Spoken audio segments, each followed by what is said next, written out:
All right, today we're starting a new series, hopefully one that I can complete here in the weeks and months ahead. And we're starting with the ENTJ as we're looking at paths to growth. Now, stereotypically, the ENTJs are the ones that are going to be reading the books and leading the seminars and blasting and teaching about growth. So I thought we would start with them, even though we know that all personalities, people of all types and kinds, are growth minded and want to have a growth mindset. But today we're going to dive into really briefly and quickly the ENTJ. And when I'm talking about ENTJ, I'm talking about both the TeNis and the jumper types, the TeSes. Okay, so with each personality type, I have isolated that there are at least 3 different paths to growth as you're growing in your personality and how you've been created and made. And the very first path to growth is to do what I believe most people try to do at the very beginning. They fill their type and they see that their savior function is 90% and they see their fourth function is 10%. So they think to themselves, I really need to work on that fourth function. And so the quickest path to growth of any, the cheat code to path to growth for an ENTJ is to overuse your fourth function, which is introverted feeling. Now, if you do this, if you just go all in on your FI, you will have more people problems.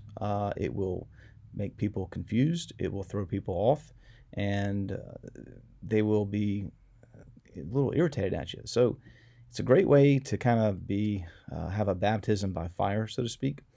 And if you really want to just kind of test out the theory, jumping into your fourth function and overusing it, and in this case for the ENTJ, making selfish decisions and, for lack of a better word, and really just doing what you want, throwing caution to the wind in that regard is really going to throw people off.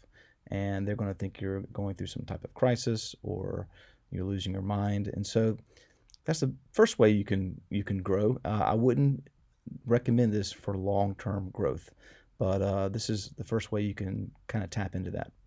Now, the second route for growth is to think like your opposite. Now, not your polar opposite, but your, I guess the word is middle opposite. So I don't know the word for it, you would think that the opposite of the ENTJ would be the ISFP, but that is not what I'm looking at. I'm looking at taking your third and fourth function and replacing your first and second with that. That would be a more healthy way of looking at opposites, I believe. Because if you went ISFP, then you're just having more people problems, which I've already talked about. So your opposite on this route would be the ESFP. So thinking like an observer, not as a decider. So for the ENTJ, thinking like how an ESFP would think, trying to think about how can I SEFI this situation, and just trying to be present and thinking about as if you were an observer. Trying to take the people problems in your mind and push those to the outside and just work on how would an ESFP handle this, and just think of that to yourself.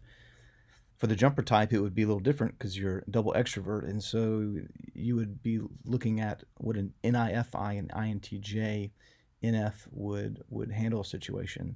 And so for the TESE, they don't need to look like an EP. They already have that. They need to look more like an IJ.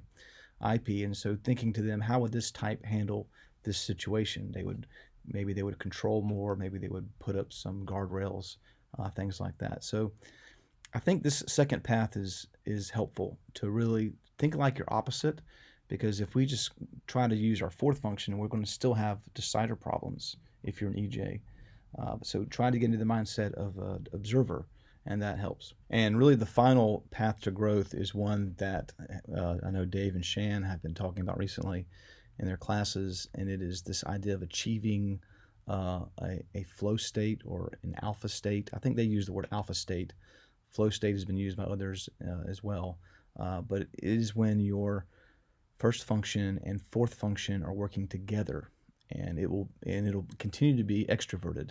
So if you have TE, if you then work in tandem with your FI, then you're getting FE. So instead of doing what you think people want or just doing for things, being there for them, showing compassion, showing that feeling side of you, doing what they like. And so viewing yourself much more as an FE, doing the FE things, not doing the TEI or the FI, because you do TE well, but doing the FE, that's where the blind spot many times with the ENTJ or the ESTJ is you're doing all these acts of service, but I'm not feeling the love. So show the love, right? Try to tap into that FE by the two of those combinations, and that can be a healthy, what they call alpha state or flow state.